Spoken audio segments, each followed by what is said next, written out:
Assalamualaikum warahmatullahi wabarakatuh. Nama saya Muhammad Umar Rizky Maufi Albar.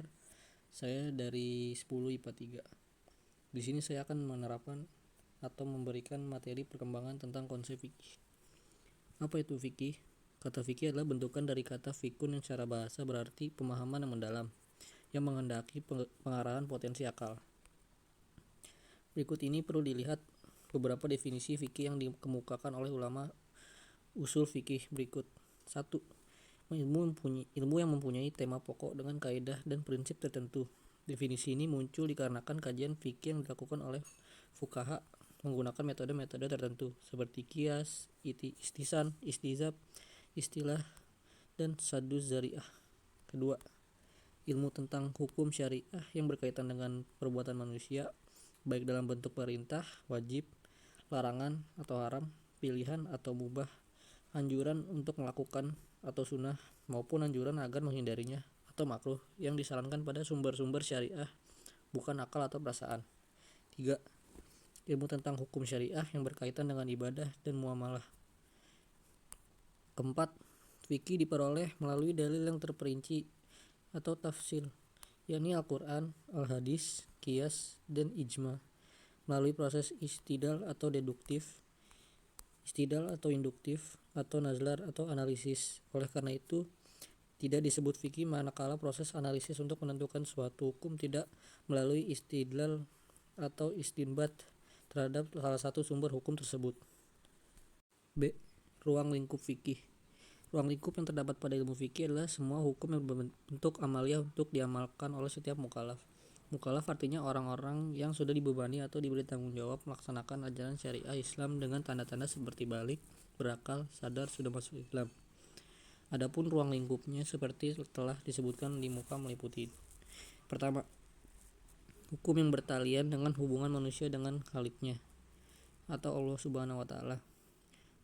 Kedua, hukum-hukum yang bertalian dengan muamalat, yaitu hukum-hukum yang mengatur hubungan manusia dengan semuanya, baik pribadi maupun kelompok dalam segi transaksi finansial. Ketiga, hukum-hukum munakanah atau pernikahan. Ini sering juga disebut dengan hukum kekeluargaan atau al-awwal asyaksiyah. Hukum ini mengatur manusia dalam berkeluarga baik awal pembentukannya sampai pada akhirnya.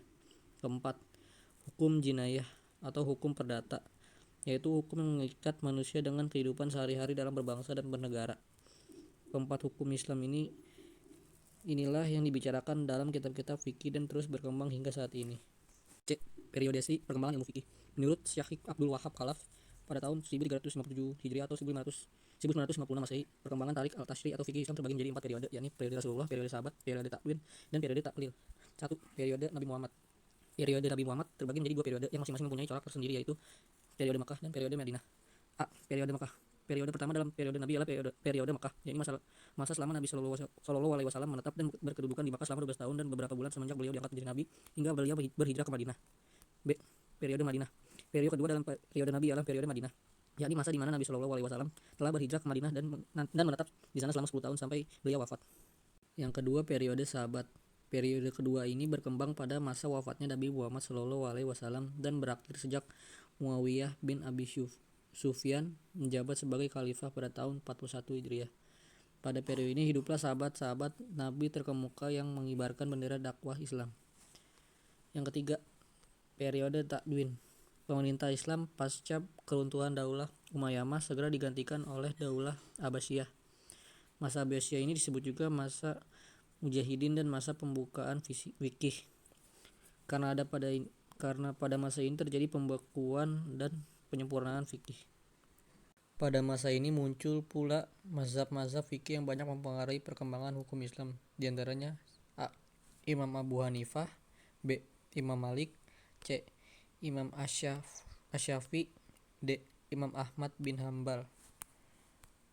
Yang keempat ada periode taklid. Sejak akhir pemerintahan Abbasiyah, tampaknya kemunduran berhijat sehingga sikap taklid berangsur-angsur tumbuh merata di kalangan umat Islam. Yang dimaksud dengan masa taklid adalah masa ketika semangat himmah para ulama untuk melakukan jihad mutlak mulai melemah dan mereka kembali kepada dasar tasri yang asasi dalam pengistibaan hukum dari nas Al-Quran dan As-Sunnah. A. Sebab-sebab taklid. Secara umum, sikap taklid disebabkan oleh keterbelangguan akal pikiran sebagai akibat hilangnya kebebasan berpikir. B. Aktivitas ulama di masa taklid. Masa taklid disebut juga masa para fuqaha mempropagandakan mazhab dan aliran mereka masing-masing.